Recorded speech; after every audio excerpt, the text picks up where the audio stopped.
Welcome to Sunday afternoon with the Plains and Fred, who's right here. Okay,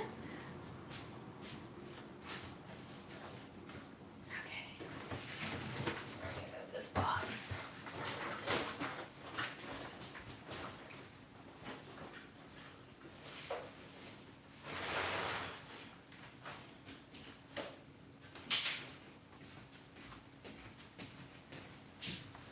Hello.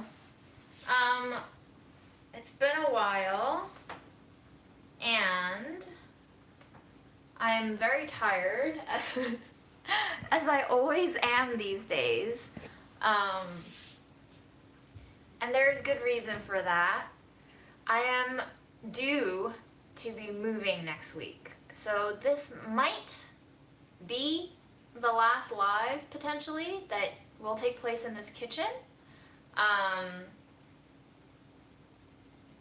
I know we've all been here for a very long time, but due to me having all of Mom's stuff, this space is just a little too small, and I feel like I've needed a change in my life for a very long time.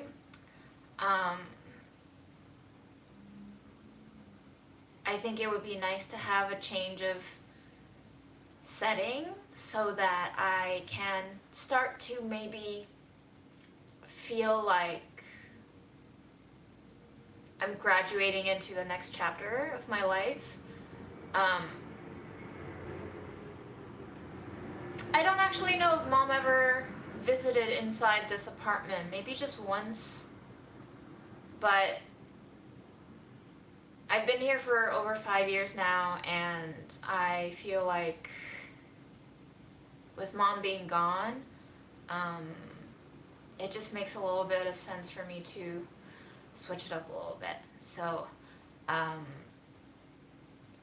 yeah, that's why I'm really tired. I've been looking for a place to move to. I found one. I think it's gonna be finalized in the next week, and then I'll start moving.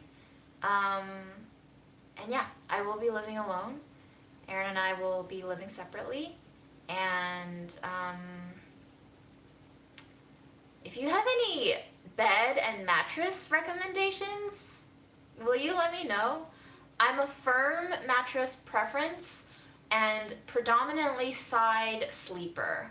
So looking for a good mattress because I've not had a good night's sleep since probably August, and it's been 3 months now of like 3 to 5 hours of sleep a night, and I'm not doing great. So would love your recommendation for good mattresses because I'm ready to make an investment in my health, and sleep is pretty important because I might die if I don't get enough sleep soon. Oh no. I think Grandma's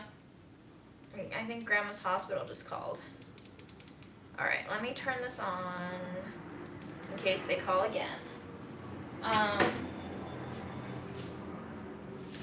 I don't like memory foam because I tend to sink into it, and I don't really like mattresses that like hug me, if that makes sense.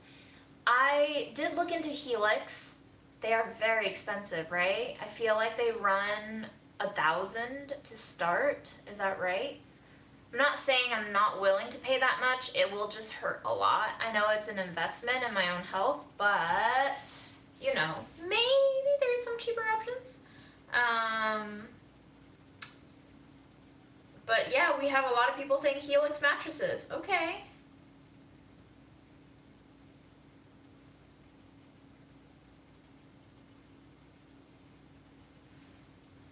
Yeah, okay. No, I totally get it. You're all very right. Like, I will be sleeping every day, hopefully, and I get it, you know, like, it's worth the money.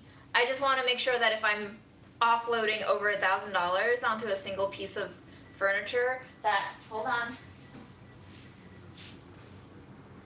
Hello? Hello?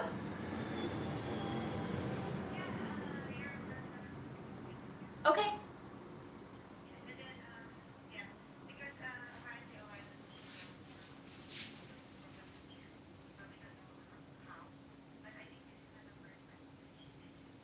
She fell? Is she okay?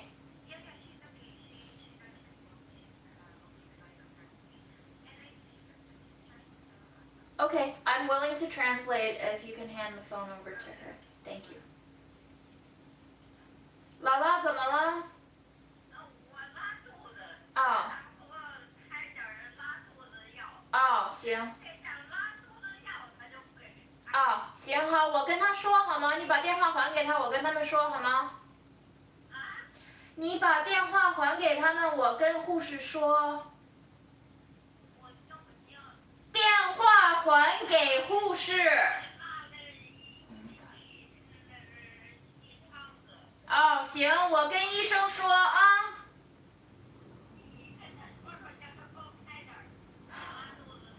好。Hi, she's just saying that she's having a lot of diarrhea, and if you could give her some medication that helps her. Yeah, that's it. Yeah. She just said that she's having all the runs, and so like she like pooped everywhere, and maybe that's why, because she was rushing to go to the toilet, she fell. It's happened before where she's rushing to go to the toilet and she falls. So I think it just has to do with the fact that she has an upset stomach and she would like some medication to settle the stomach. Yeah. Okay. Thank you so much for the call. Okay. Bye-bye. Well, there you go. Grandma has diarrhea. And she can't hear me on the phone. And this is my life.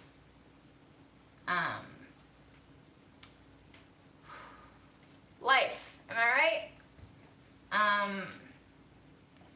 So, okay, everyone is saying Helix. I too have a $200 IKEA mattress that I've had for 8 years. It's actually held up pretty well. I just feel like it's time for me to have an upgrade for myself. I am moving into my mid-30s. I think I maybe don't need to sleep on a $200 8-year-old IKEA mattress anymore. So yeah, I'll look into the Helix. Thank you so much. For today, what we're gonna do is watch Fred be on the windowsill. Yes. And yes, I did kill all my plants because they weren't doing so well, and I think once I move the potters to the new place, I can start anew with some new plantings. But for today, I have some ground beef that's been sitting in the freezer. I have some Chinese pickled veggies that's been frozen and defrosted several times. I have some leftover store-bought dumpling wrappers. So I think what we're gonna do is try to make some trash wontons. And then I have a sweater of Mom's that's missing a couple of buttons, so maybe I'll be sewing some buttons on. So that's like what I'm thinking for this live. But as you can see, I'm a little frazzled and burnt out. So what will get done, no promises. I'm not shitting on cotton futons, K-Clock. I'm just saying I would like something a little more plush and luxurious at this stage of my life. It's time to treat myself, I think, especially because I've been sleeping on basically a thin foam mattress that feels like a futon mattress, and I haven't been able to sleep very well. So yes, I'm not saying it's the mattress's fault. It could very well just be my mental health and all the shit that's been going on in my life for the past, I don't know how many months. But a mattress that is a little bit nicer would not hurt the situation. Yes, so Casper, I understand. Very good, very pricey. It's like a toss-up between Casper, Helix, and there's another brand that is like all kind of hip and hop right now. Listen, I don't know. So, Brooklyn Bedding Hybrid, Lucid Mattress. Okay, interesting. I'm going to Google these things right now. And I'll just have the tabs open so I don't forget them. Thank you so much for these recommendations. I've never heard of purple mattress. What is purple mattress? Okay, I'll look at it all later.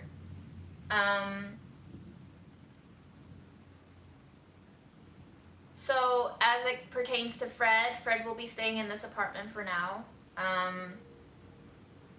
But I will be discussing how to share custody in a practical way with Aaron. As it stands, both of us love and care for Fred, so Fred is going to be fine either way. I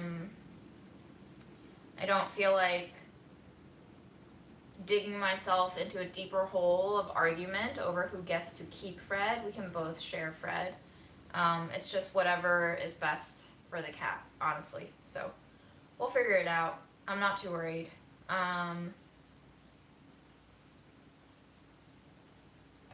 Cool. Make some wontons, shall we?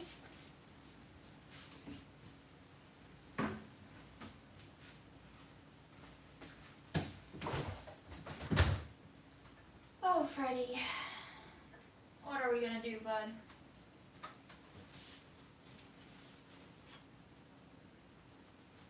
So these wrappers are very dehydrated. I'm thinking we might have to spritz them with a little bit of water, maybe?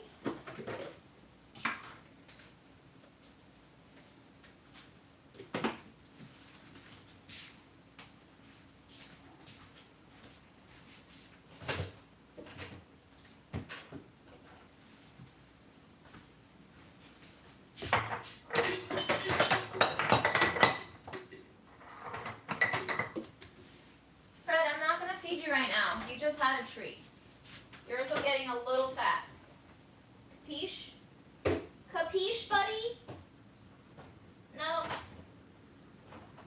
You shan't do this to me.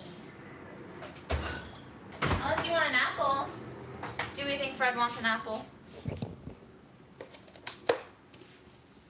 The kitchen will not be bigger than this. It's kind of hard to find a kitchen in New York City that is bigger than this unless you are like a millionaire.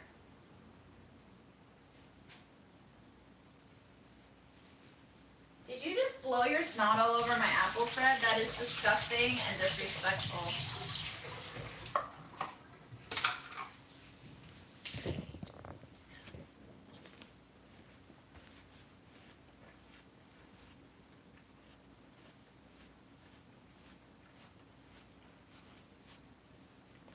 So gas stoves are actually grandfathered in. If you have a new building these days, you can't have gas anymore.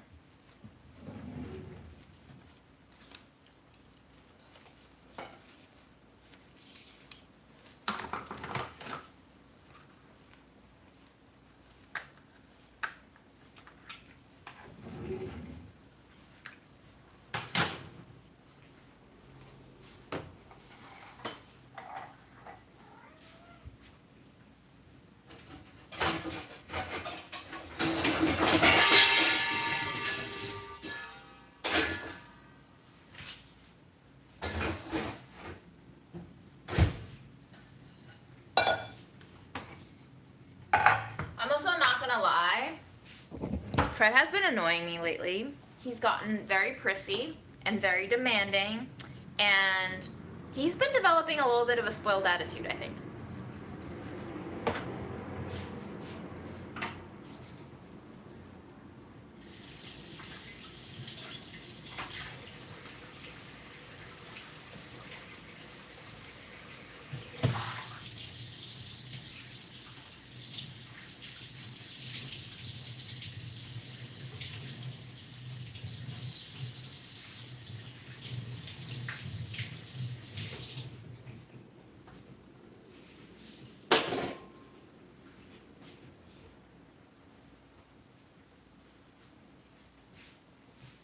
Guys, I can't tell you all the details of my personal life, so I can't tell you the address of where I'm going. But yes, it is close to Grandma. Obviously, I see Grandma every day. It would be impractical of me to move too far away from Grandma. That would just be adding more trouble to my day.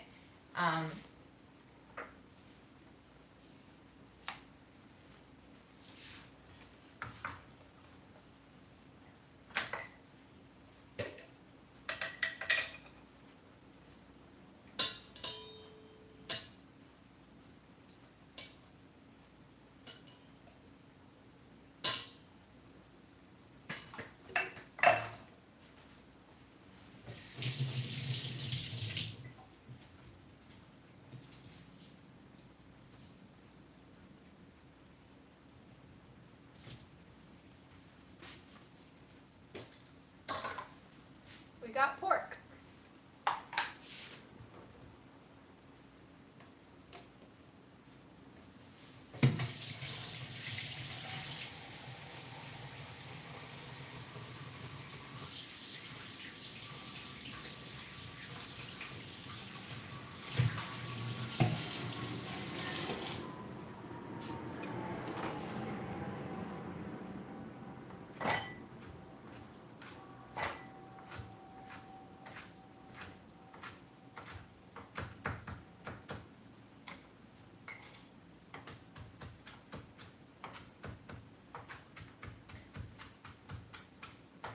Honestly, the size of the kitchen is not bad for New York. You should see some New York City kitchens. Some of them are like a closet. And some of them are just your entranceway.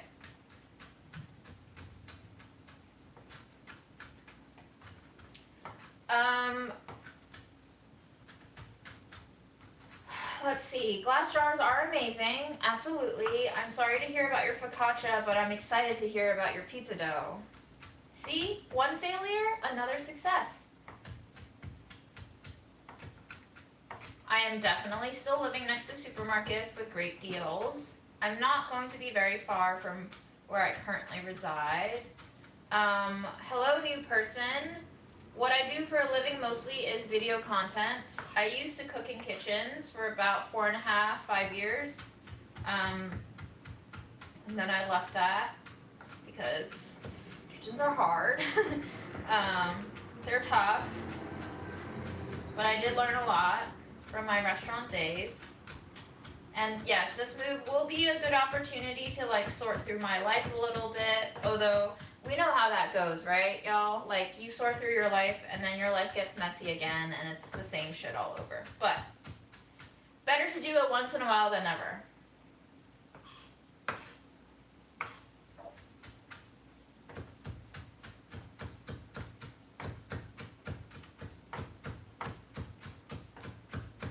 I'm chopping up some of the Chinese pickles. You can see there.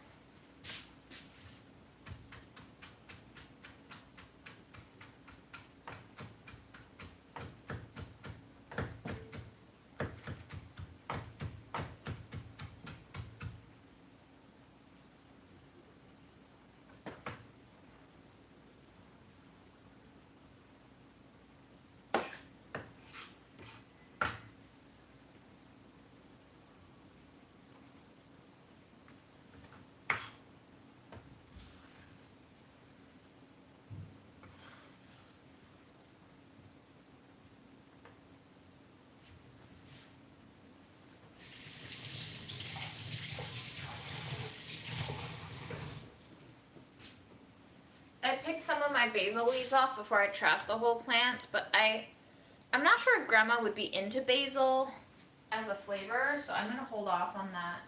I'm a little worried because Grandma has like very particular taste preferences. Anything that's like super non-traditional or unexpected, she thinks tastes disgusting, so.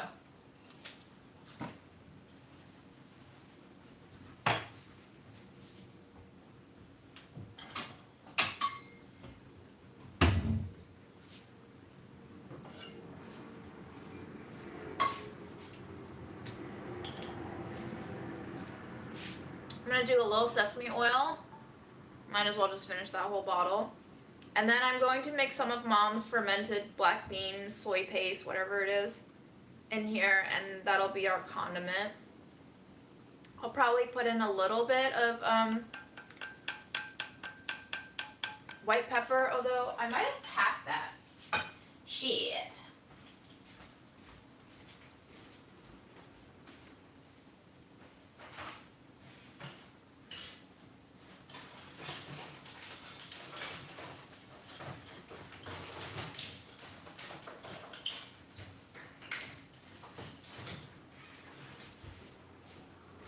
No worries, I found it.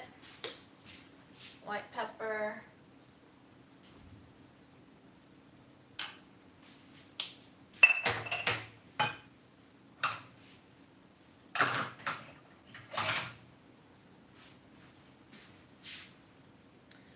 soybean paste. Open for budget eats.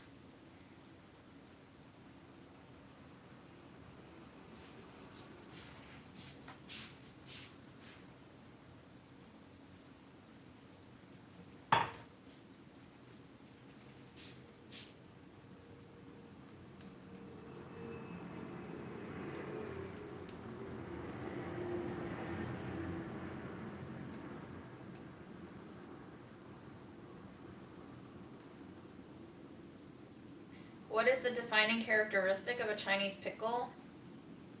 I don't know. Usually it's like some sort of root vegetable, tuber, mustard tuber, greens sometimes.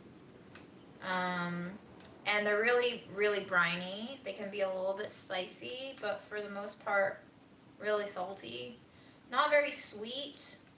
Japanese pickles can be very sweet. Korean pickles can even be very sweet, but I find that Chinese pickles aren't really sweet. The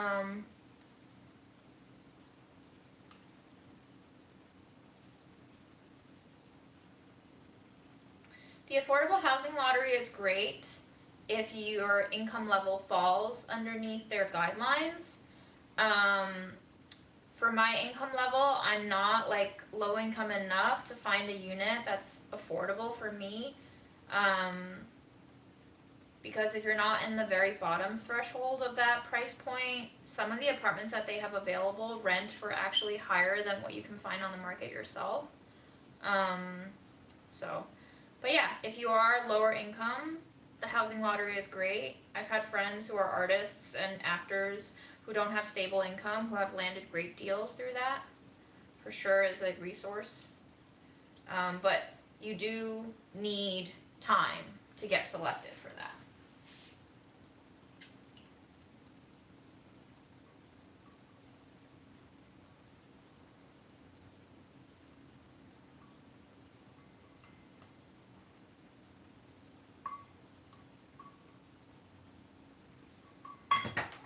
I'm going to add in a little MSG, if I can find it. Found it. And I'm going to add in a little bit of sugar.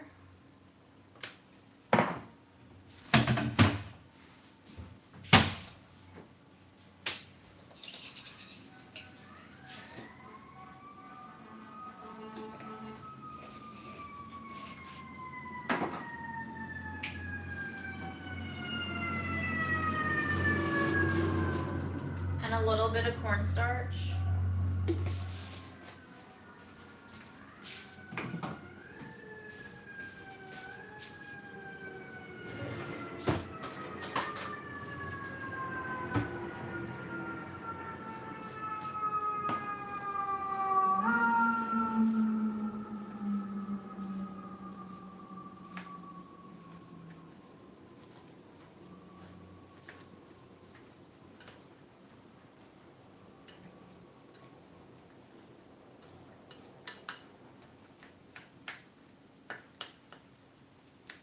I mean, I'm going to build as much self-care as I'm able to.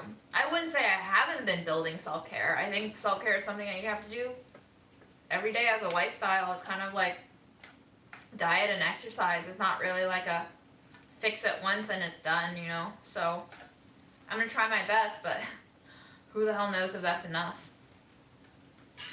And I like to say that I'm in an okay space with my depression.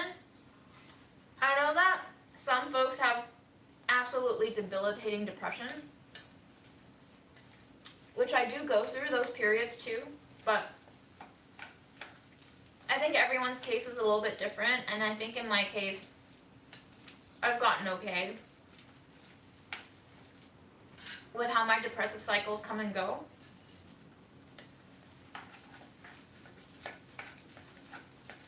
There is a certain sense of like expecting the seasons of my depression.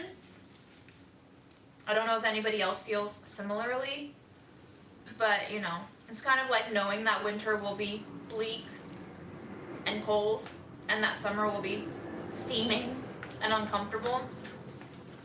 But you know, sometimes you have nice falls and springs that aren't extremely allergenic. Um, I haven't been doing boxing. I would love to go back to boxing. I haven't been doing boxing since the pandemic, basically. I used to love doing boxing.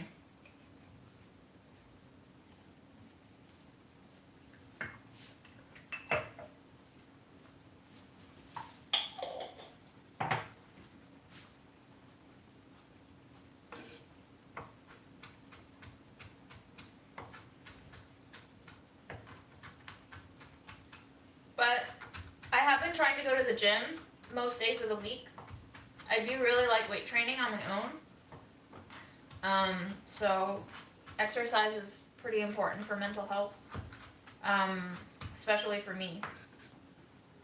So that's something I'm going to try to maintain for sure.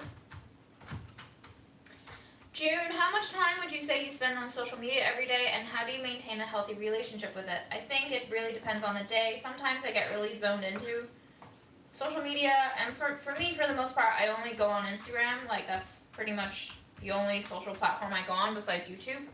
How do I maintain a healthy relationship with it?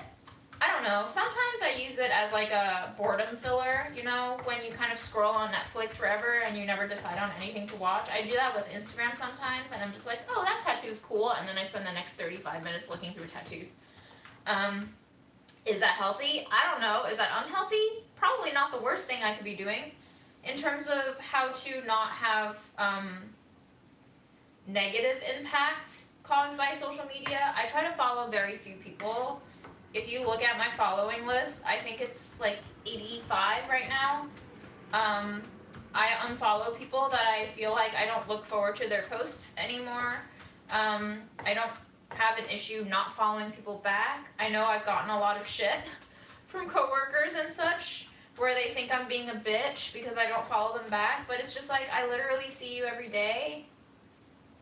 Why do I need to follow you? Sometimes it's a little too much information. And sometimes, if I can just come out and say it, I don't really find you that interesting, so why should I follow you?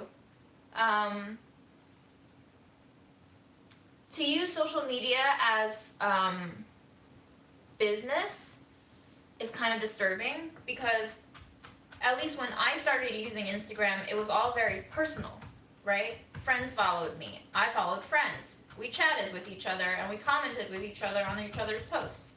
It was a way more organic place to be. But over the last, I don't know, 10 plus years, Instagram has evolved into this marketplace, right? People get book deals because they have enough followers, and people don't get book deals even if they're super talented because they don't have enough followers. It's turned into this very fraught place where you can't tell if it's personal or work, where everyone could be a human advertisement. And I'm just really not comfortable with that dynamic, and I really hate how monetized Instagram's gotten. I understand that the platform's goal is always to make more money and blah, blah, blah, but, you know, I don't really want to be entrenched in that world. I don't really want to make money that way in my life. I know that we have an extreme hustle culture going on where it's just like, well, you can make money, so why not? And I do have a reason for why not make money whenever you can, because fuck money, first of all. To buy into the fact that you should be taking every opportunity to make more side hustles and more money is to buy into the idea that money is so important, that it's always a good thing to gain more of it. I don't really think that's true. You can have too much money, and you can start to get erased as a person when you are constantly thinking about how to churn more money. Like, that's what they want you to do. They want you to work for money. You need to think about what you want money to do for you before you go out and get more money. Like, I go to the grocery store and I see everything on sale for $1, and my first impulse is, of course, buy everything, right? But if I do buy everything, things are gonna spoil. I'm not gonna be able to cook it all, and it's in the end a waste of time, effort, energy, and like desire. Um, so I've really had to think about why people engage in the habits that they do, and I've had to think about whether or not I want to engage in those same habits. And I've decided that I don't a lot of the times want to, because to me it's just not worth it.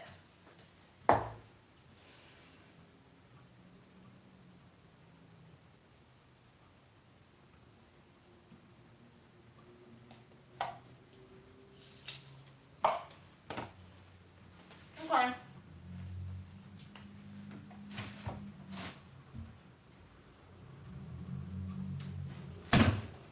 I did save a knob of fresh ginger, but I don't see it anymore. I suspect it was accidentally tossed out, which would make me quite sad, but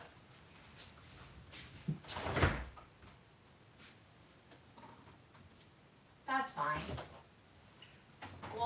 We'll be fine without it.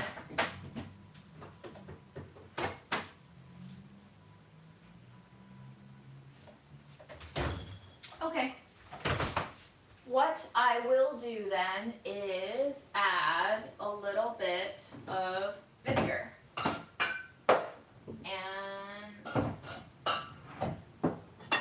let's go with a little bit of rice wine.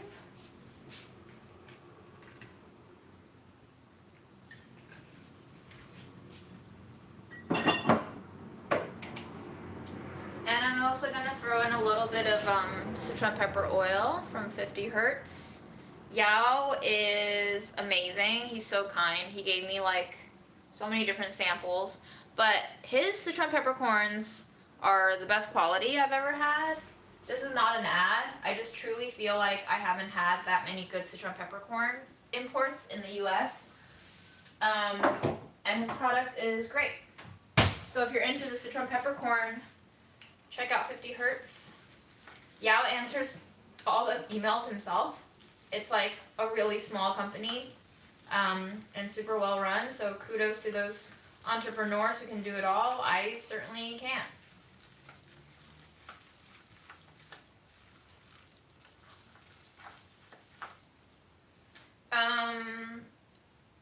Yeah, Instagram is tough. Instagram is becoming a very hard place for me to spend more time on.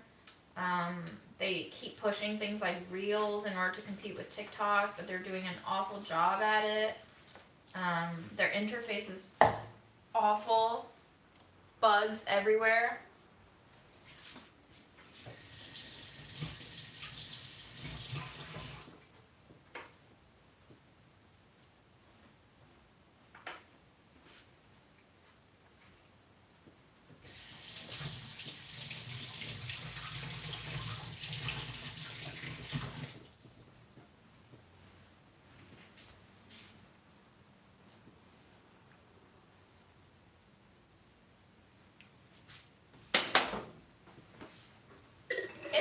Trying to be TikTok because they think that's the only way they can compete for ad sales. You know? It's all about money. If they can beat out TikTok, then they can have more ad.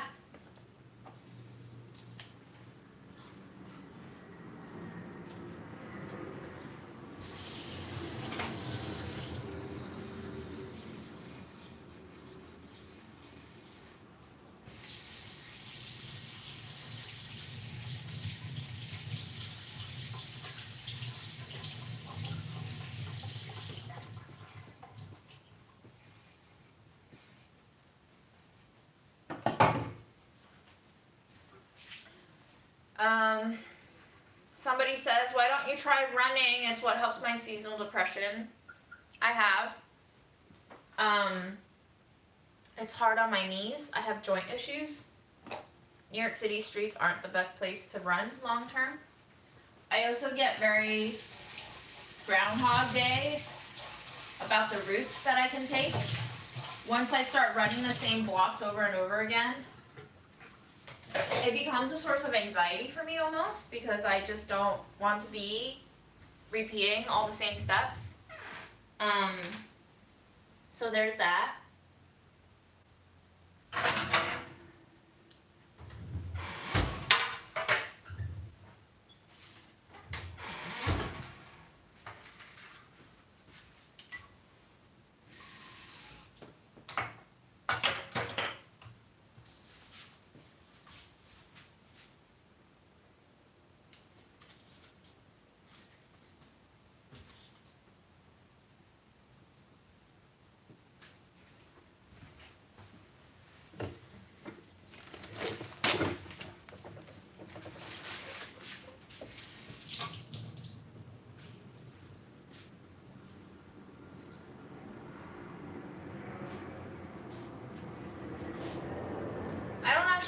full wontons, guys. So you've been warned. Pros can form wontons in mere seconds. I'm afraid I can't. And these wrappers are really sad and dry, so they might actually just explode when I cook them. But what will be will be.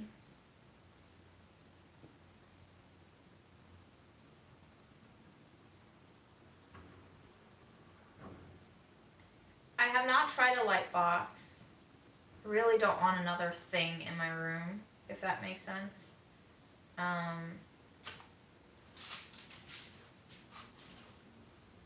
But I thank you for all of your suggestions. I don't need any, by the way.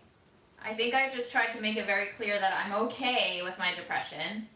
And the responses that I get when I talk about depression makes me feel like other people are not okay with my depression, which is a very interesting thing to observe. Because people always try to help you even when you aren't asking for help sometimes. Fascinating. The psychology of it fascinates me.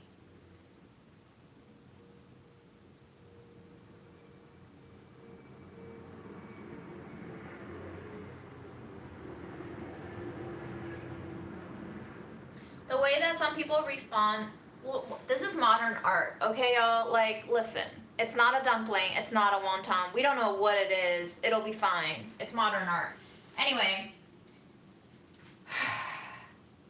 the responses I've gotten to grieving publicly, the responses I've gotten to talking about depression publicly, always fascinates me because people are always trying to like make me normal, and they don't really know me. To what extent do they know that I've ever been normal? And to what extent do they know that I actually want to be quote-unquote normal? And to what extent do they understand what normal actually is? Is it a thing that exists? Can you tell me what normal is? I have friends who are getting old now and they're like, well, I have all these health problems now. And I'm like, yeah, it's called getting old. It's not that you're like not taking care of yourself. It's just the way that the body degrades over time. Can you do more and pour money into preventative care and like make yourself age slower? Probably, but sooner or later, we're all gonna get old. We're all gonna run into health problems, and that is normal. Like getting sick is normal. Long-term, short-term illness, normal. Is it pleasant? No. That's why we have entire industries telling you that you can like be normal and not be sick. But can you actually not be sick? I don't think you can. I think we're all gonna be sick. It's just about what kind of sickness and what institutions we have in place to help us deal with getting older. Right now, I think we live in a society where we get older and the institutions try to get us to blame ourselves for getting older. And it feels like we're being punished for a natural process. And I don't think that's fair. But again, none of our world is fair, right? So, whatever. But let's rethink what it means to live. Because I think living entails dying. And I think that if you think anything that reminds you of death is abnormal, then maybe try thinking again. Or just don't think for me. I'm not going to convince you otherwise, but don't think for me. And don't assume I want what you want. And this is something that Mom always did too. Mom always gave me advice based on what she wanted. And I don't really know if she understood who I was. I'm loving these just completely erratic dumpling-esque wontons. I love them.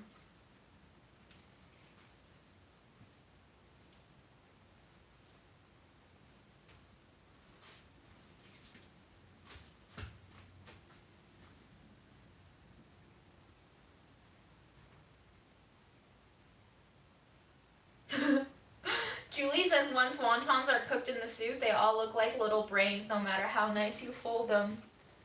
Yeah, just like us. Brains, scrotums, They all look kind of nasty. And that's the stuff that we're made of, y'all. Have you ever looked at, like, organs? Like, really looked at them? They're really gross. Especially speaking as someone who's on the asexual spectrum, I find genitalia really gross looking too. They feel like fleshy, unfinished forms. I don't even know what to call them. But like, that's our body. That's what's inside. That's what's outside. Why are we pretending that we're all like crystal sculptures? Or that we can be crystal sculptures?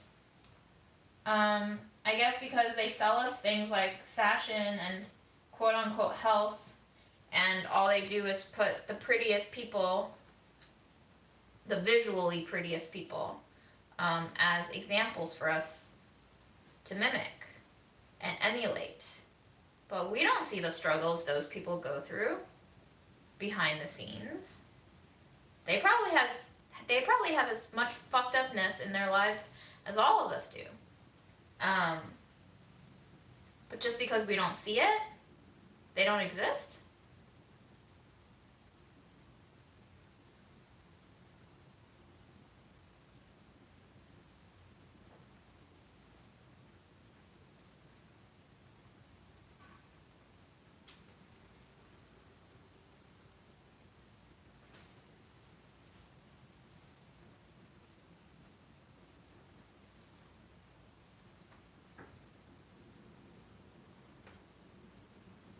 I remember when I was in my early 20s, I had like a year of mental breakdowns because I was just like, why can't I be healthy? I was going through not only depression, but also things like dysmenorrhea, which is really painful menstrual periods. Just like sudden onset of pain attacks every time I had my period. And I kept getting injuries, and I was just like, when is this going to stop? I had high cholesterol. Once one thing was like taken care of ish, I would have a cavity and a root canal, and I was just like, fuck me, like, I guess I'm just broken. And then it took me some years before I realized, like, hey, maybe I'm doing a little worse than my peers, but eventually we're all gonna end up in the same place where it's just like, yeah, my back sprained yesterday, and my knee clicks every time I bend, and everybody's just like, am I gonna die? Is this wrong? No, you're just old. It's fine. You were gonna be old. No matter what you do. Yes, I guess you can take collagen supplements and whatever. Sure, if you want. If you can afford it. It's a bit mean not following coworkers. Okay, so what? I think as a person I'm allowed to be mean. And I think it's also worth examining what it means to be mean. A lot of people have called me mean because I don't perform kindness and sunshine all the time publicly. And I need to get used to being mean, I guess, you know, because like, if being mean is how I set my personal boundaries about what I actually want to do, then I'm going to be mean, because I don't want to continuously involve myself in small rituals that are maybe not so significant, but I think they build up over time in terms of effacing the self. I slowly lose a gauge on what I want. And more, I'm just readily available to do what other people expect of me. I think that is a dangerous, slippery slide to travel down. Not because following coworkers will like make me not be me, but following coworkers when I don't want to follow coworkers, but because guidelines and social decorum tell me I should, means that I'm creating a split within myself. There is a part of me that wants to fit in and be, accepted by other people, And then there's another part of me that's just like, but I don't want to follow you, so why am I? And why am I disobeying my own wishes? Um, is it selfish to not follow coworkers? Maybe, but is it selfish for coworkers to indirectly peer pressure me into following them?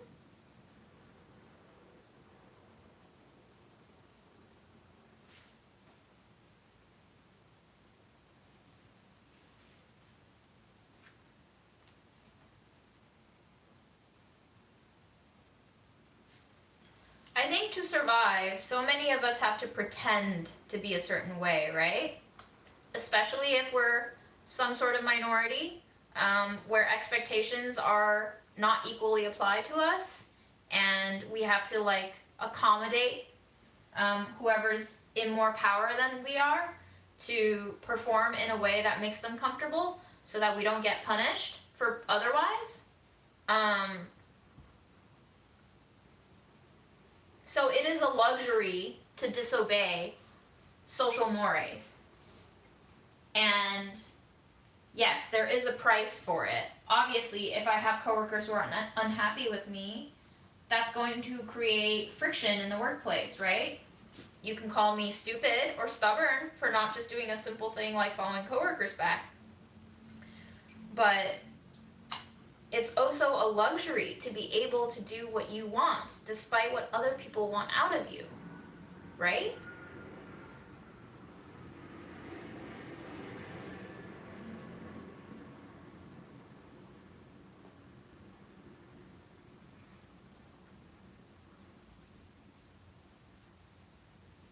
Yeah, true.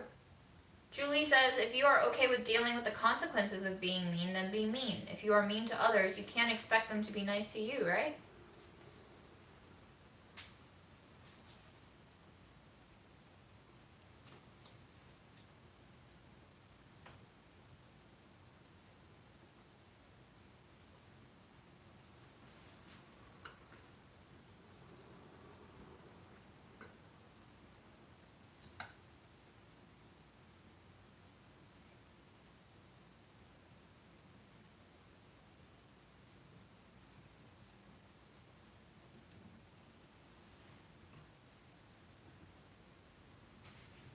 Wow, okay, another fine art piece. Just look at the architecture.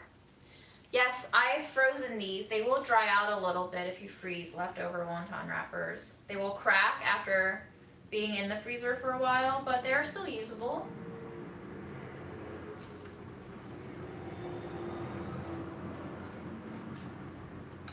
Fred is on this chair.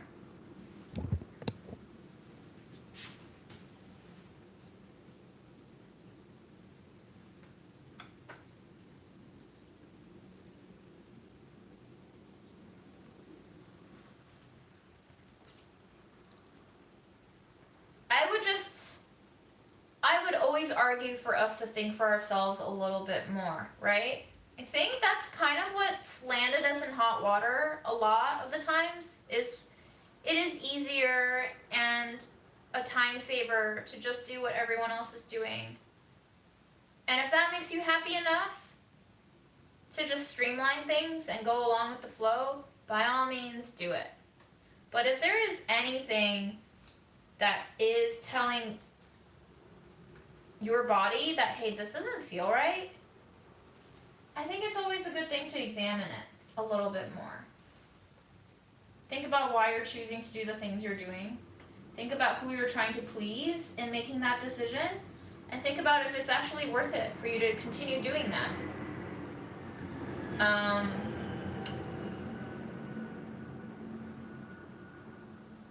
It's basically like engaging in some sort of therapy and analysis with yourself. Just checking in and making sure that you're doing okay, the way that you would check in with a friend. Just paying more attention to what you want. And maybe you don't have the luxury of always doing what you would like to do, but I think it's still a nice exercise to go ahead and think about it. Because I think oftentimes we forget to think about it. We forget to think about what we actually want. Like when Mom passed away, and I had to deal with all of her accounts. And I got extremely distressed because I was like, what if I make the wrong move? What if all of this money that mom saved is going to get fucked up by some sort of mistake on my end? And it literally took me months, like 4 months maybe, to realize, after having multiple breakdowns over like doing taxes and preparing accounts and transferring accounts and closing accounts, it took months for me to realize that, like, fuck it. Mom is dead. She's left behind all this money, and it's causing a lot of psychological distress for me, and it's an emotional burden. But, like, mom is dead. So it no longer really matters what mom did in her life. It just only matters for me to do what's right for me. And if that means making the wrong decision potentially, to like not think so hard about my options, it might come across as stupid to other people, but for my own mental health, it was necessary for me to just let go of always trying to do the exact best thing, and to just take care of myself in the moment. Because I think to focus so much on the accounts was kind of a carryover of mom's behavior, because I had carried on her legacy of trying to always do the right thing and trying to save money and trying to be wise, because we came out of a low income, kind of financially somewhat insecure upbringing background, and that's what mom was trying to do, is to just like secure her future, but her future left before she was ready. And that, realizing that moment shifted a lot of my perspective of what is worth doing in this life.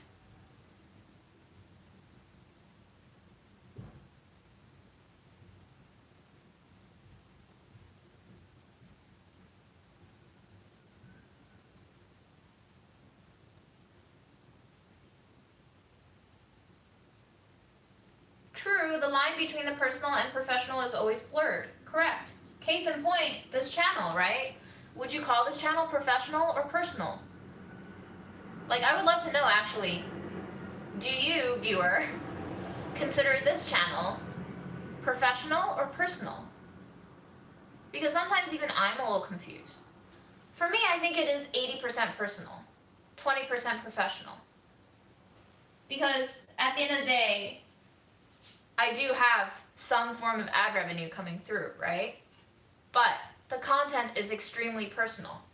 I don't make this content to make money, because if I made this content to make money, I would be making very different content.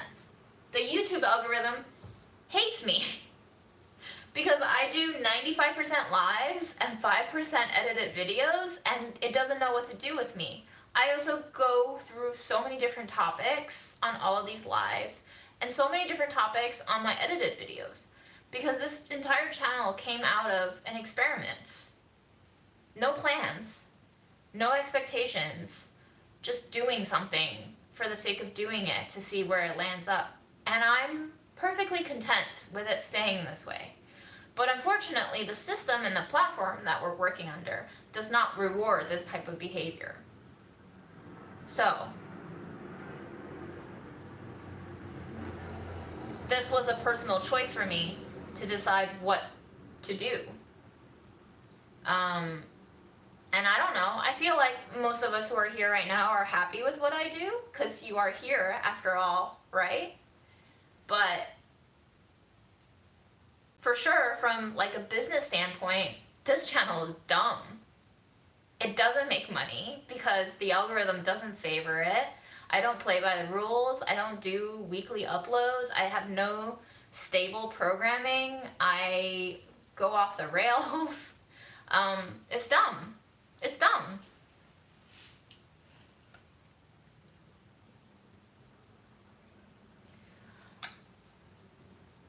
But then I want to ask you, what's wrong with being dumb? Why does everything have to be smart?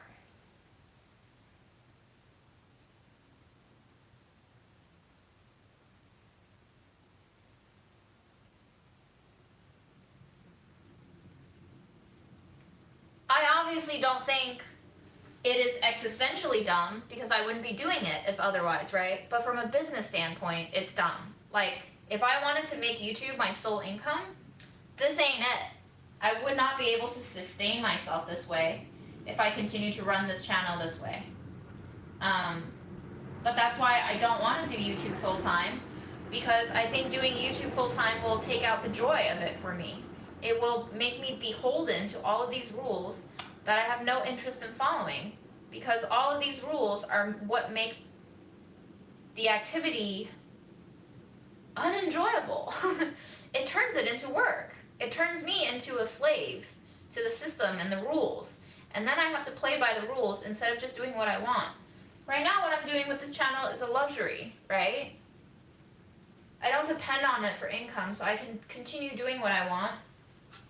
And come what may, whoever wants to watch can watch. It is a free marketplace. But if I did YouTube full time, guess what, guys? I'm gonna have to take on sponsorships.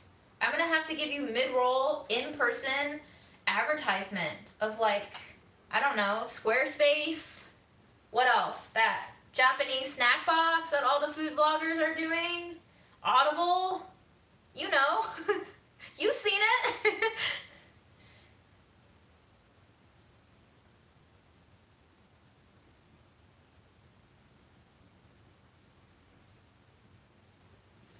Yes. Oh my god, VPN. That's a big one now, because we're all worried about security risks.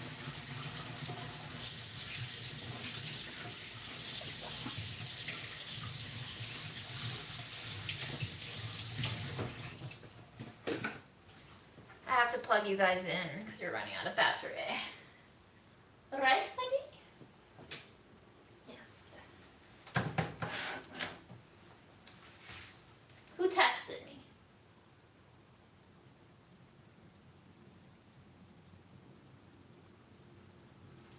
Alright. Wash my hair for commercials and then chop it off. I could make a lot of money maybe for that.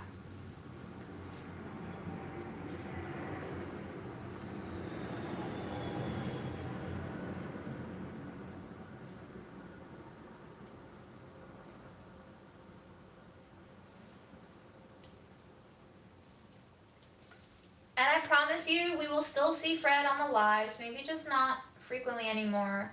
My life is gonna be different, you know? So give me some time, we'll all adjust. It's gonna be hard, right? Change is hard, y'all. I get it. There's been a lot of change in my life in the past year. But we will get through it, and if you decide this channel is no longer what you want, then there's so many other creators you can go to.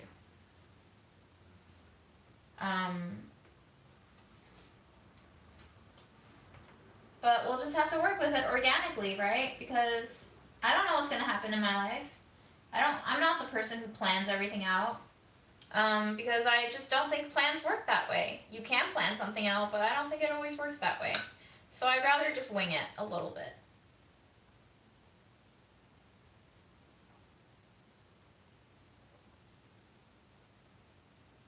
Is it a good thing to commercialize mental health access? I mean, everything is a commodity. You're absolutely right. Is it a good thing? I don't even know what good is anymore, honestly.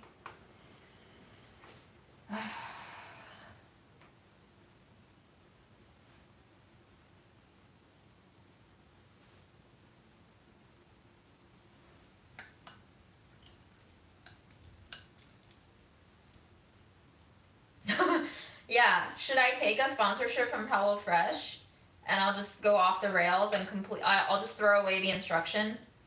And then I will spend the entire video shitting on how much plastic is being consumed in all of these kits. Unnecessarily so.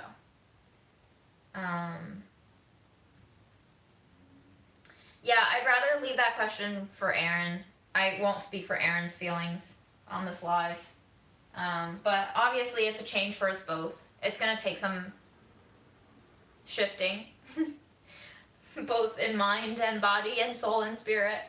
But we'll be fine. We will survive it.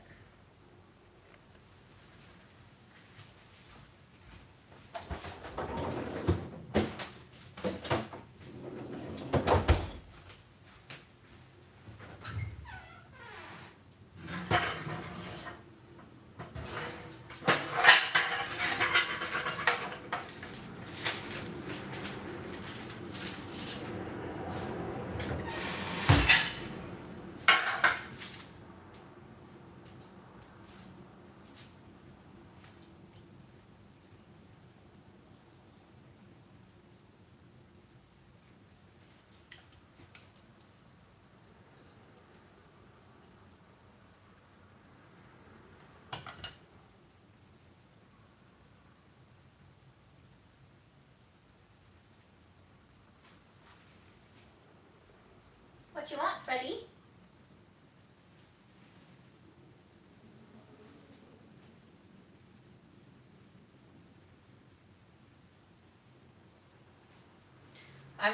Half of the viewership is gonna drop off because Fred is not gonna be in all of them.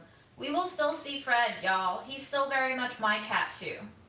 Aaron and I are just sharing him, and we're going to see what works best. Whatever causes the least amount of stress for Fred, we'll do. And once I'm settled in, we'll discuss it further. But there's really no use in plotting out all steps of the changes in our lives. Just one step at a time is what I've been trying to do with myself ever since Mom died. I realized that that's all I can do, and sometimes it is futile to do more than one step at a time. So I'm trying my best to not get ahead of myself, because that's usually how anxiety manifests in me. Is I think about one thing, which leads me to think about all the associated things related to that one thing, and then my brain just starts breaking down, because you obviously cannot predict the future, and you cannot really control that many variables at once. So one thing at a time. I'm going to ask you to be patient with me, and we're all just going to take it one step at a time. That's all. I will not be referring to Aaron as my partner, because we will not be living together anymore.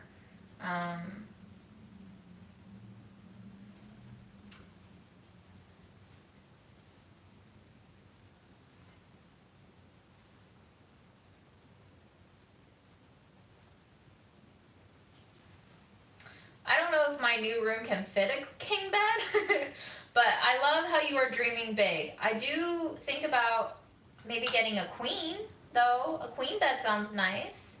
A king sounds a little too luxurious. Am I right? I think even my parents just had a queen.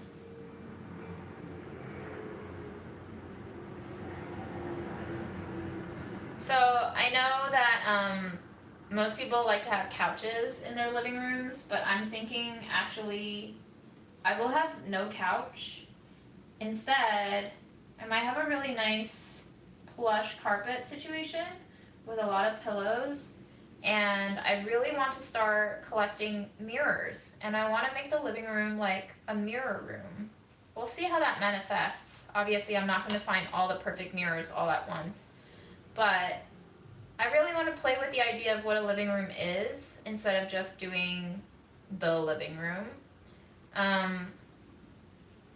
Watch me in a month just have the whole thing be a ball pit. Leave it up to me to fuck it up.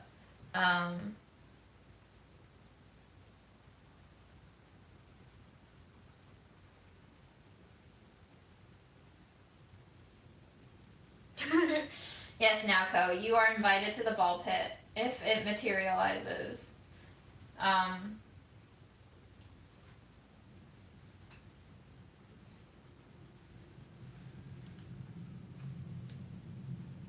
I am really personally fascinated with the idea of floor space.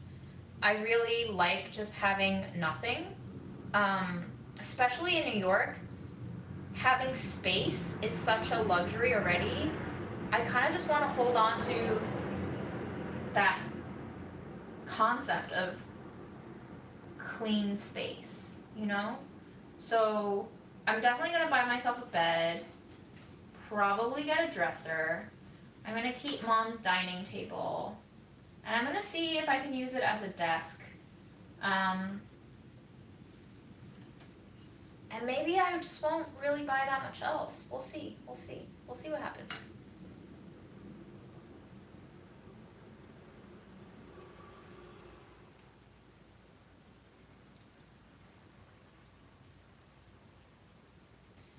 Yeah, I don't think I'm gonna be able to furnish my apartment completely all the way through at the very beginning. Yeah, lots of change, y'all. Lots of change.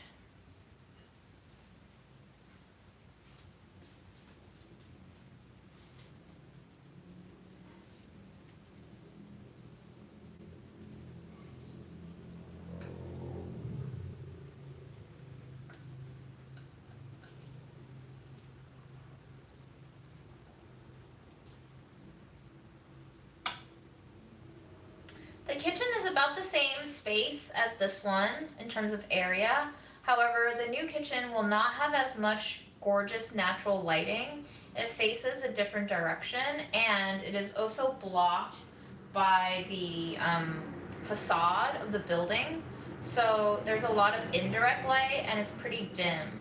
Unfortunately, that doesn't bode well for food video making content. But once again, we'll just wing it, y'all. There is no perfect living space. This one was close to grandma and had adequate space, and it has gorgeous light in the other rooms. So, knowing that nothing is perfect, I just decided, hey, I think this is going to be good enough. Believe it or not, I have been trying to look for a place ever since Mom passed away, because I knew that it was untenable that I would keep all of these things and continue to have my own life in such a small amount of living quarter. So it's taken me a year, basically, to find a place. It's been a long time. Would I ever leave New York City? I would, but unfortunately, not until after Grandma dies. So it might be a while, because she is a sturdy woman. She really has survived a lot, and it does not seem like she will stop surviving a lot anytime soon, for better or for worse. So again, unpredictable future. I will just have to do what is best to do now, you know?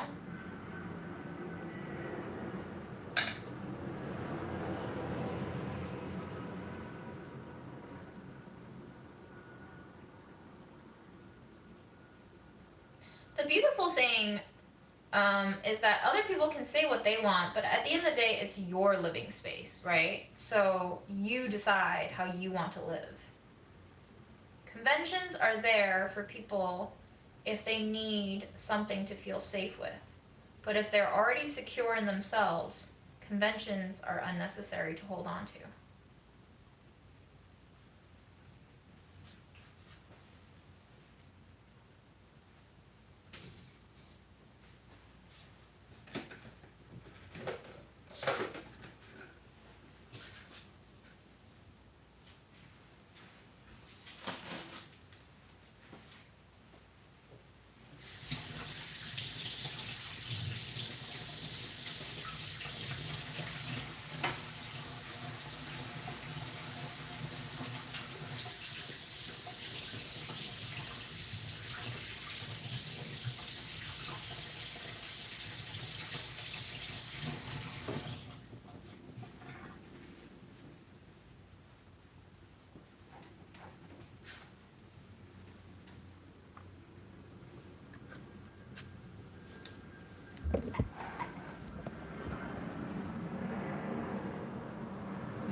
So these are going to be dumps for Grandma.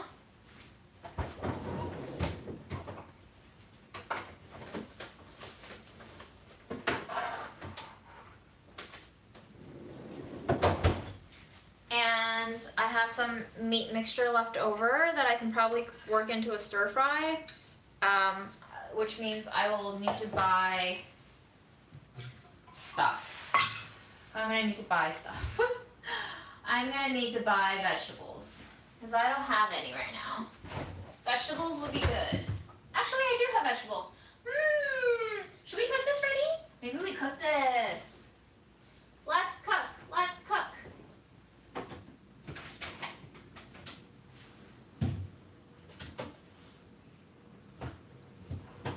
Yes, yes, yes, yes. We're gonna cook. Guys, I have found new joy in cooking for myself. It is delightful.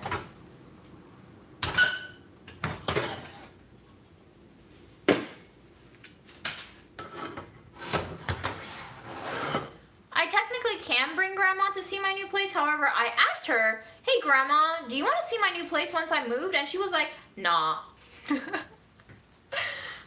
So Grandma's not interested, apparently.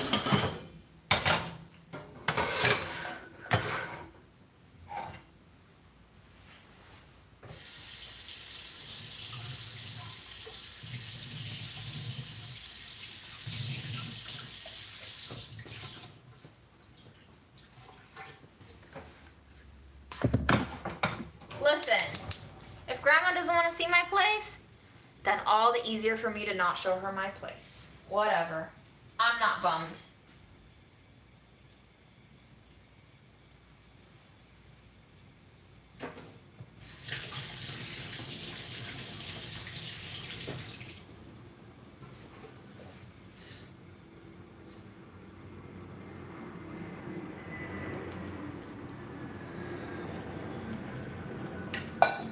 I have this soaked yuba. I'm going to drain it and cut it up.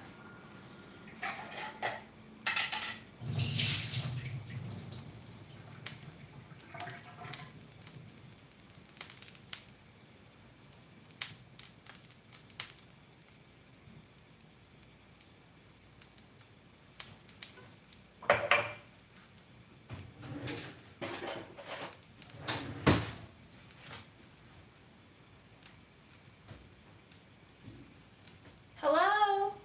Yes, Freddie? It's not lunchtime yet. You still have half an hour, okay? I'm well aware.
I love roasted cabbage. If you're looking for stuff to do with cabbage, cut it into large wedges.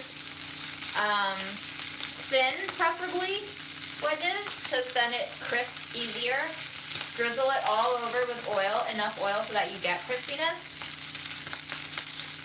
And then season, salt and pepper, and roast until the edges are crispy and golden.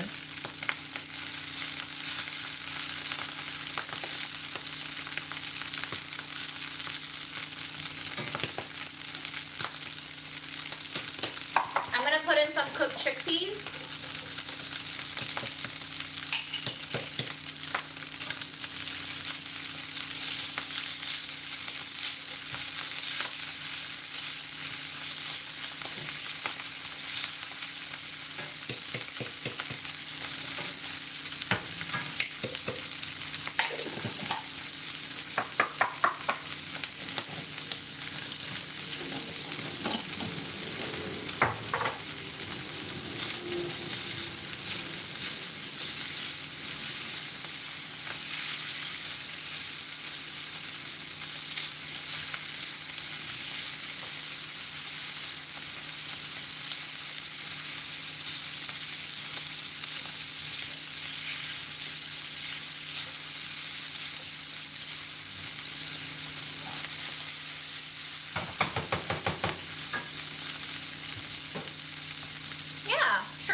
Works with red cabbage too, why not?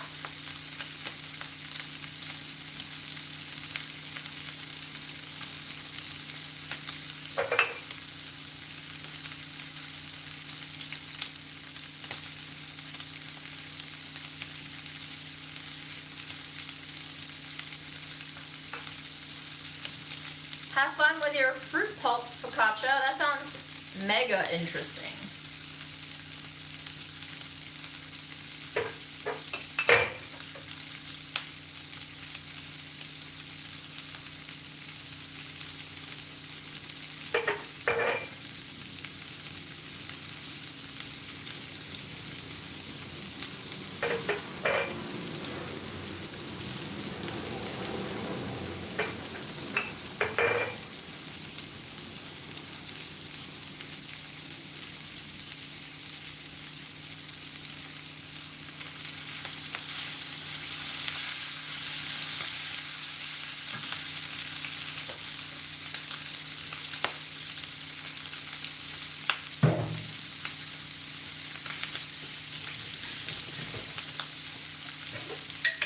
I'm going to go in with some more pickles because I added more ingredients, which means the seasoning is going to be a little diluted. So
now I'm going to throw in the basil.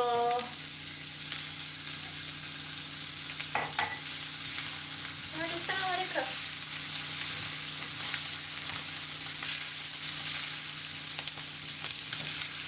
Yes, I'm very much looking forward to keeping all the glass jars as I please without Erin's commentary about whether or not we can throw stuff away now. It is going to be a delightful luxury living alone. Albeit, it'll be very scary because I believe this will be the first time in my adult life that I will be living absolutely alone. So we'll see. Maybe I'll just truly become a full-fledged cat lady.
everything is simultaneously a gift and a curse, though, no?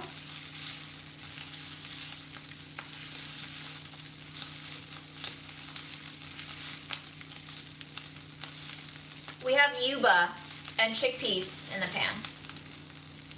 Oh my god, men are a lot of work, y'all. Does that make me sexist? Probably. Men are a lot of work. There is no doubt about that.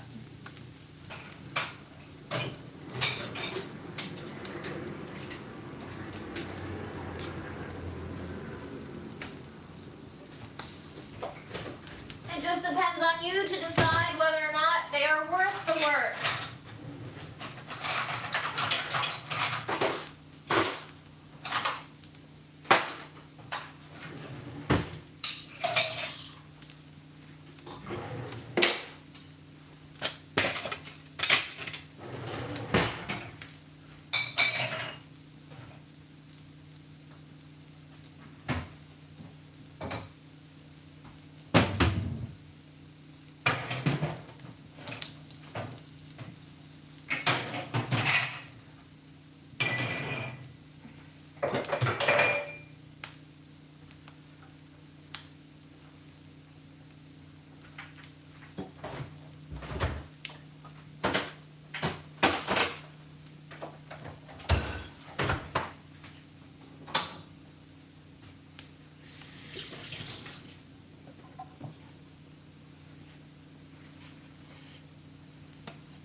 You gotta wait, Fred.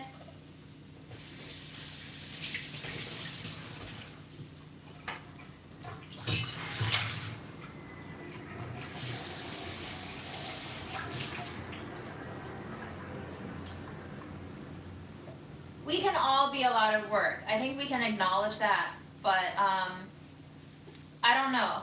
From my sexist point of view, men are slightly more work than women in terms of just managing basic expectations.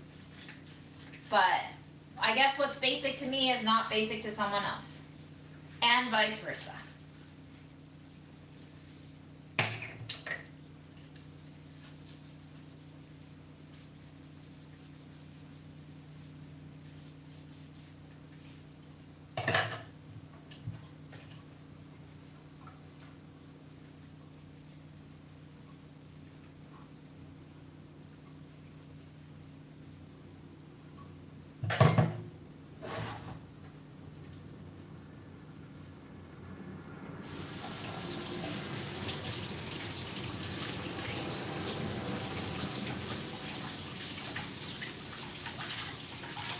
I think anything can be normal. It's just whether or not you can be okay with the change that you're undergoing. After I finish my dishes, I will feed Fred early, since y'all are saying he's such a good patient boy.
Have a good time cleaning your house. Good luck.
I hear you. I'm gonna get to you soon, but not right now.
All right, Freddie. You ready for some food?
Freddie, I don't think necessarily if two or more women shared living quarters together that they would have less conflict over stuff, but I think that's just also dependent on communication skills. You know, I've had terrible female roommates, like terrible.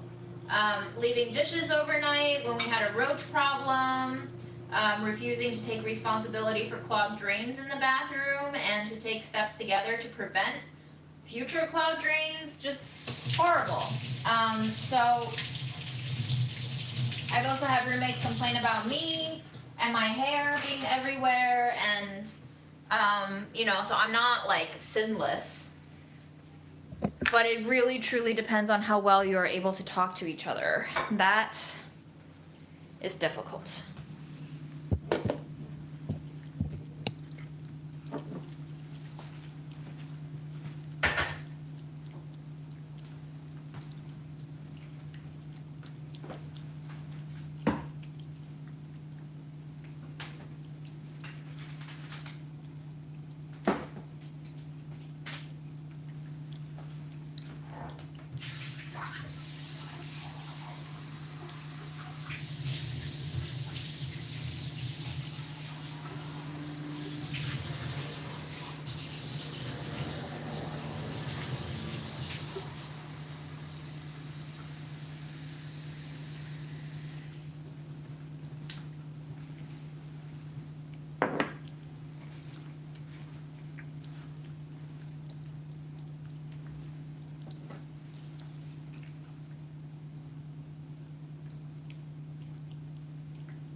Bye, Godzilla Pie.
You done, Freddie?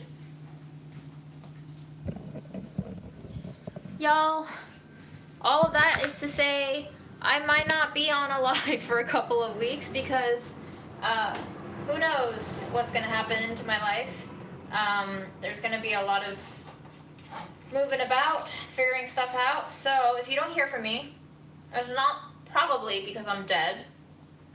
It's probably because I'm very busy and stressed. So I will return when I can. But I don't know when that will be. I think we underseasoned that severely. I think I'm gonna need to do a better job of adding pickles in.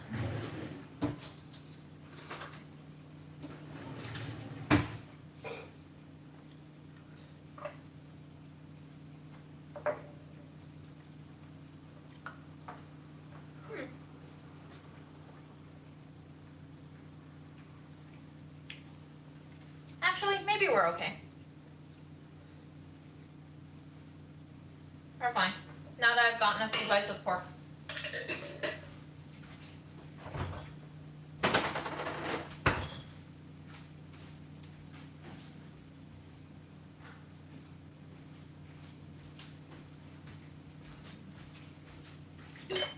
I just realized that I haven't sewn the buttons onto Mom's sweater yet. So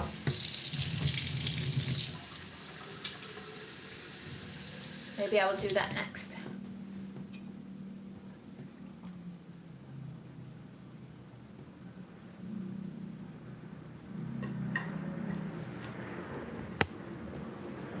Vitamin time?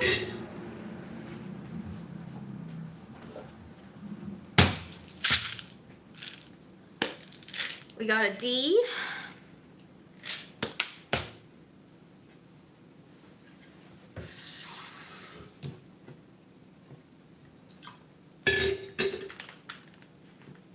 And we got a C.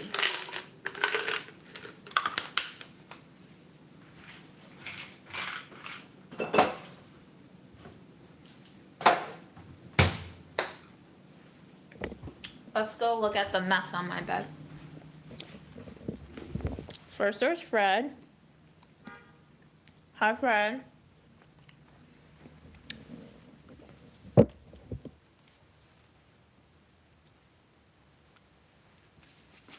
This is Mom's sweater. It's like a little cardigan. And it's missing a lot of buttons, actually. It looks like we're missing 1, 2, 3. 3 buttons, and here's what we're working with. Excuse the mess on the bed, we just did laundry today, so. I'm gonna see where my buttons are, and I'm gonna see if we have the right size.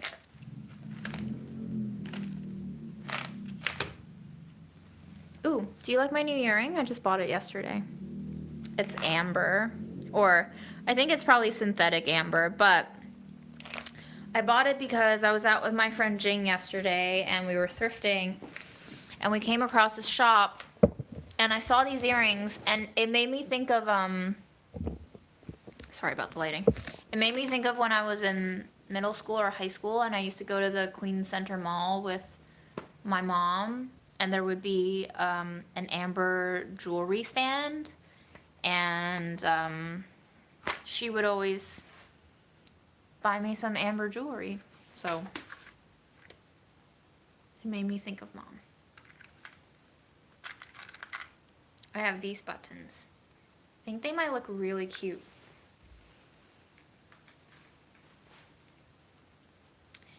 And they are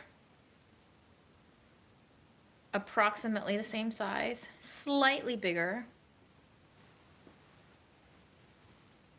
Thank you for the button offering. I'm okay, I have enough buttons. We'll make do.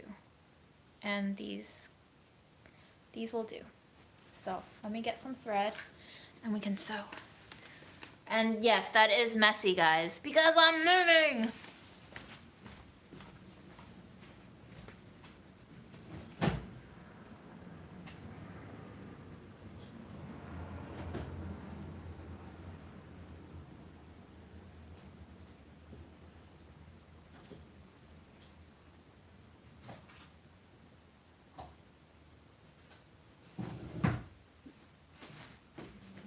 What you doing, Freddie?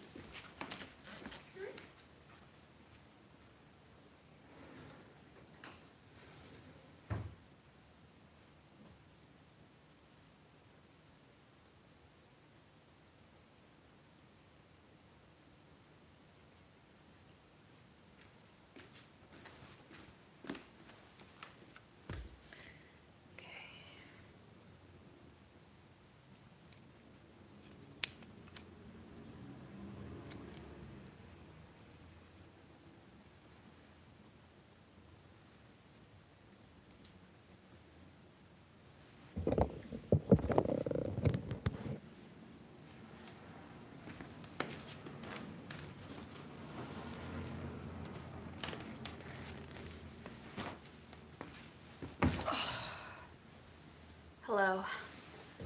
I needed to sit. I'm sorry for scaring Fred away.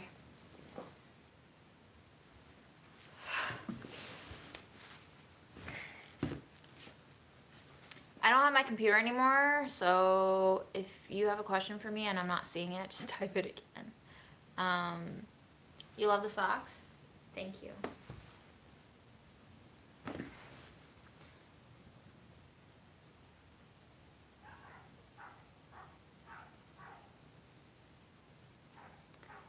Goodbye. Have a good rest of your day.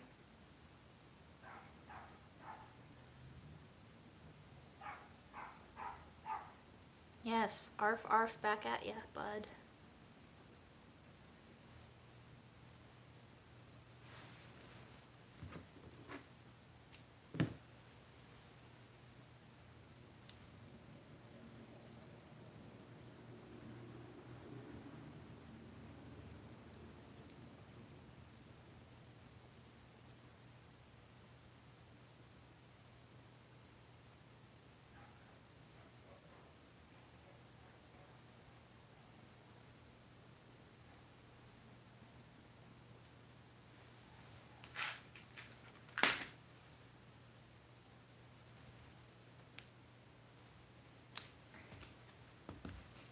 I mean, Aaron is still alive, if that's what you're asking.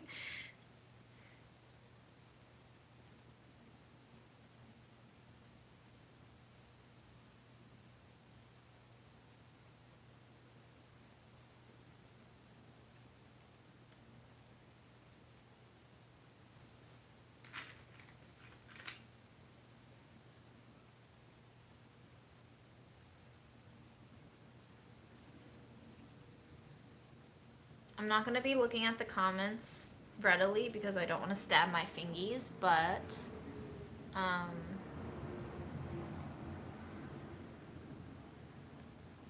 am here. We are not a couple. We have not been a romantic couple since last April. If you missed that live, you've missed a lot.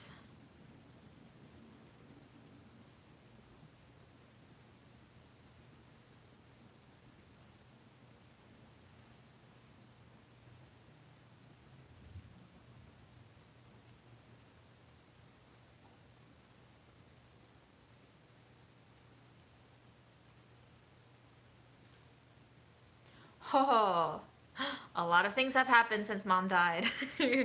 um, hard for me to encapsulate it all. Let's just say that this past year has been one of constant change.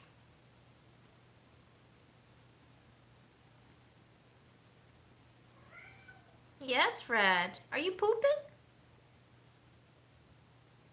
Or are you bored? Pooping or bored? Keeps me guessing. Okay, this is definitely not a great placement. I think I'm gonna have to start again. Shit. My sewing skills. Not great.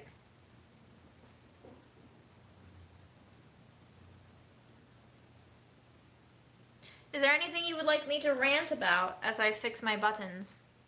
I'd be happy to accommodate any request for rants. Soon we will have a Patreon tier for rant topic selections. But for now, free of charge. TV shows? Yeah, I don't really live for TV shows. So I'm not really knowledgeable about TV shows, if that makes sense. But if you give me a TV show to rant about that I have seen, I'd be more than happy to.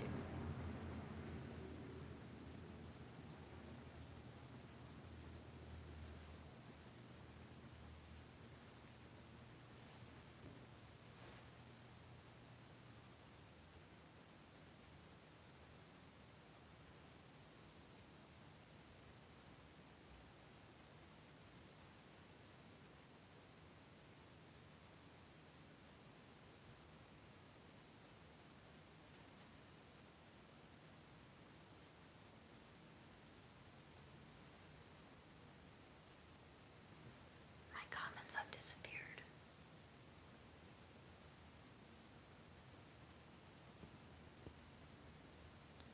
I don't know if Fred will do well with another cat. How to find what you want in life, your true feelings versus what others expect from you. That is hard. Because I don't truly think what we want is completely distinct and distinguishable from what others have told us to want, from what others want for us, from what others never got to live out in their own lives. Our psychology is so convoluted and enmeshed in each other's that truly is what makes any kind of change difficult. Politics, friends. I both have friends who are reminding everyone to vote on November 8th and friends who say they no longer partake in this tradition of voting because it's futile. So like, to what degree are we just rationalizing laziness, and to what extent do we actually believe that our actions have no consequence? And how do they intersect, and how do they manifest in these decisions that are individual but also become collective culture? This sense of like collective disenfranchisement of, well, even if I go out to vote, it won't matter, is rampant all across the US. I don't know what to do to change that. And I don't really know if it can be changed.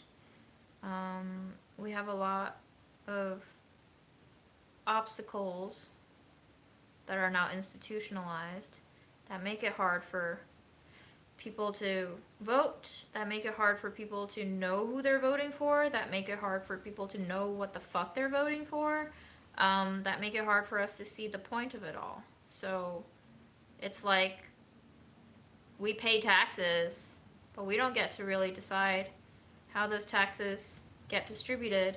We vote for people who decide, but even then, how do you trust people to do the right thing? Because oftentimes they don't.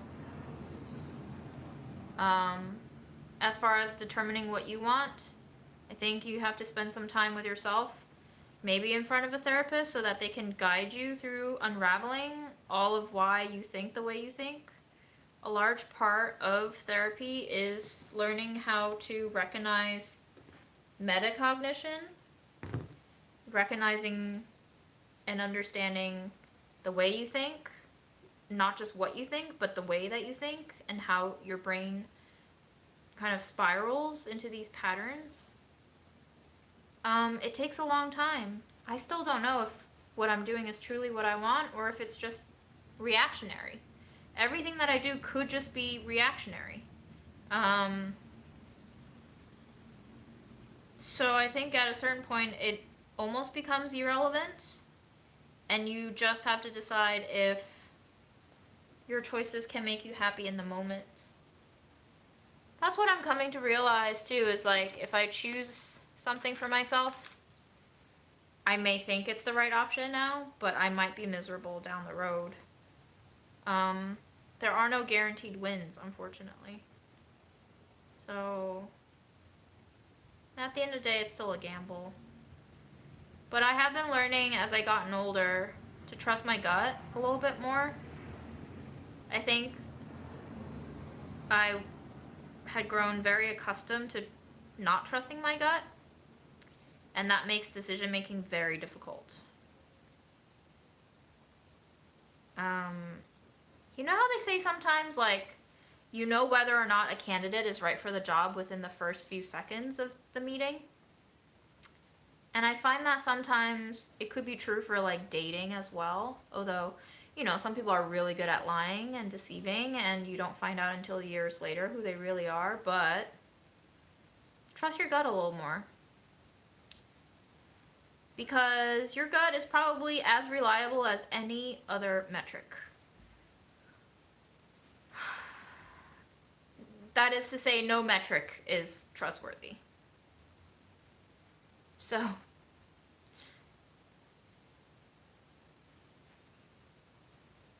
like, for example, I'm looking into buying a mattress right now, and I'm looking up all these reviews, and they have a lineup of best mattresses, but, like, I don't know if they're good for me.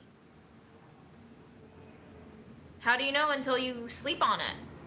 For not just one night, but like a week, a month. How do you know how that mattress deteriorates over the course of a year? How do you know if that mattress holds up for 2 years versus that one holding up for 4 years? You don't. At the end of the day, you can read all the reviews that you want. You can go try out and bounce on as many mattresses as you want in the stores. But you really won't know the construction and the chemistry that will happen under use until you move with it. So, I don't know. How do you decide what you want? I guess you gotta know yourself first. That becomes its own question. How do you get to know yourself? And do you value yourself more than you value others?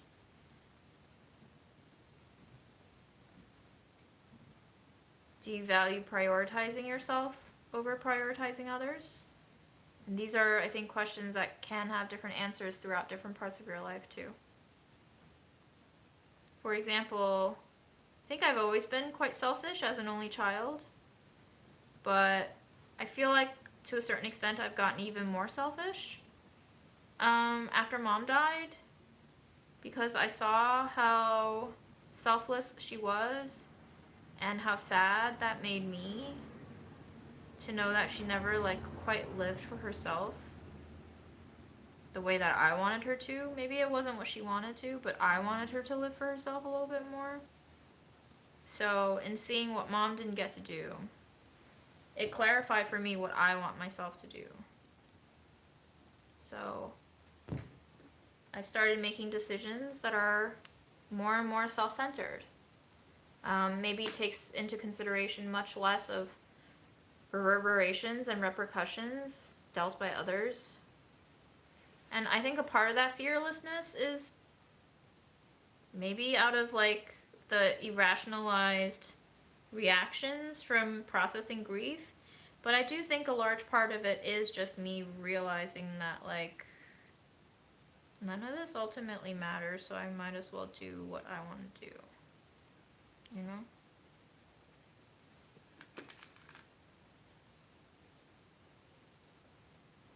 I do think about the question of like if I were to die tomorrow, how would I make this decision right now?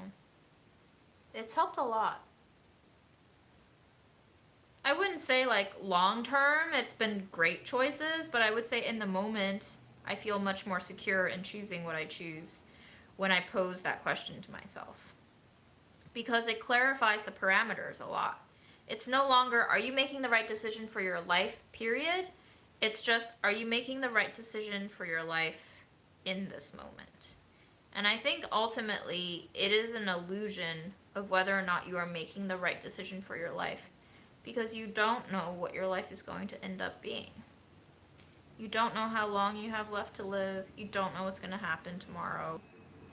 So, to plan for an extended future is very wishful thinking. And I've never been an optimist, but especially now, wishful thinking is kind of hurtful.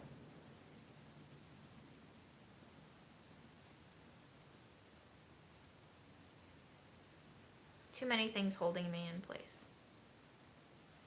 There's only so far a wish can go.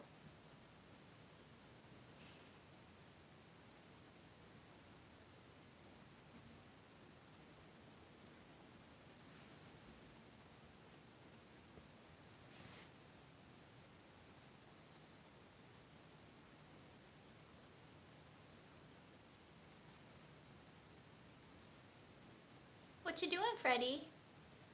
He's just sitting on the table. Mom's dining table, sunbathing.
Madagascar.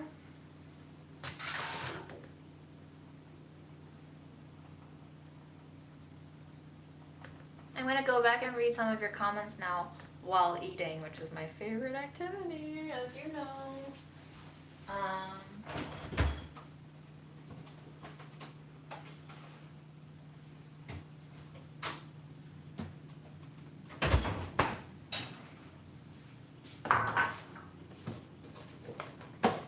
Ooh, Ireland. Hi, Ireland.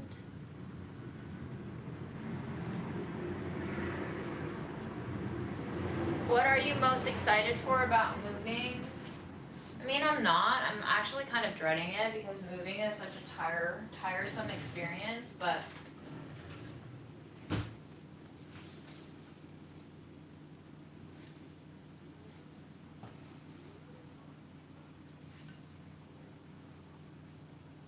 I guess trying to do something different as I reorganize a new living space would be fun. Just putting our stir fry on a bed of arugula and calling it a day.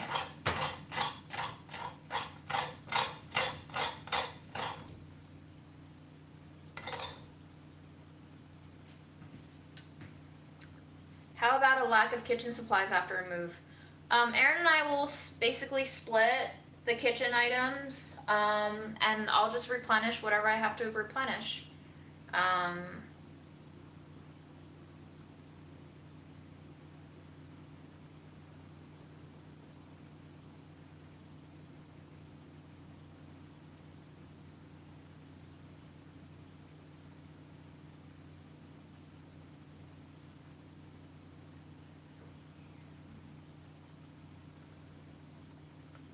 I hope Mom was happy being selfless, because it would really make me extremely depressed to know that she wasn't. I choose to think that's what made her happiest.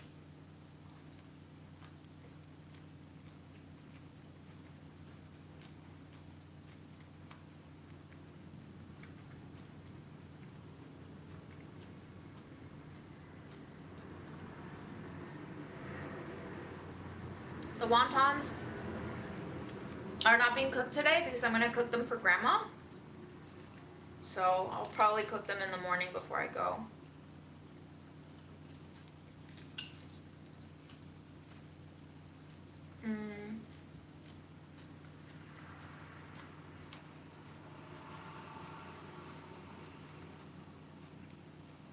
Hi, Grease.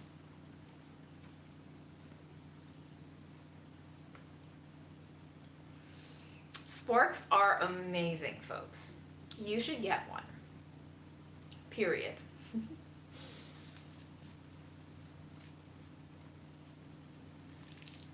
You did not get a note that I was live? I don't know, man. YouTube is weird. People tell me they don't get notifications. You gotta click on the little bell thing, but then some people say they clicked on the little bell thing and it still doesn't work. To which I say,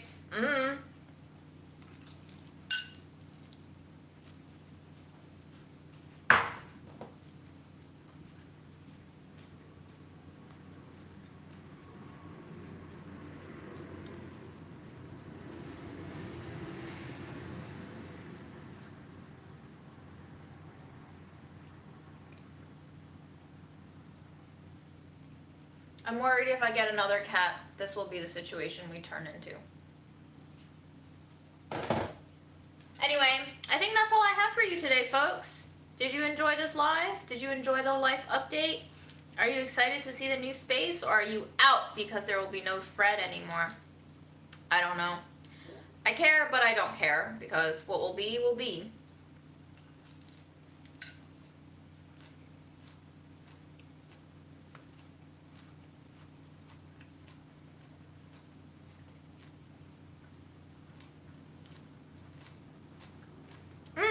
You're giving away a mattress. Fun. Are you on Instagram? Because if you are, there's an account called Stooping in Queens. And people grab stuff off of there extremely fast.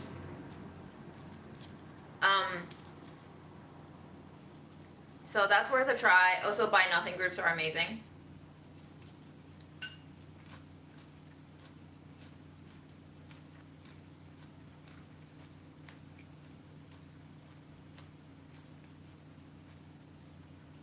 Fred might still make appearances, just not as regularly, since we will probably be in different spaces soon.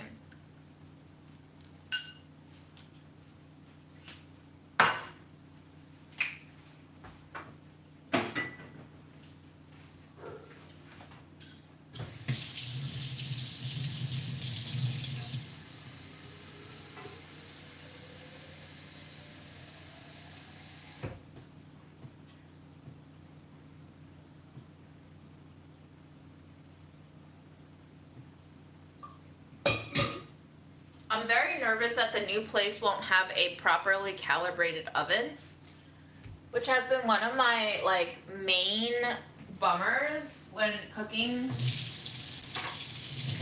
because if your oven isn't calibrated properly, it will fuck shit up. But we'll see. I'm gonna finish my food. I'm gonna do some cleaning. I'm probably gonna go crash and watch a stupid movie. In either case, see you next time, wherever that will be, whenever that will be. Take care of yourselves, drink lots of water, get some sleep, vitamins.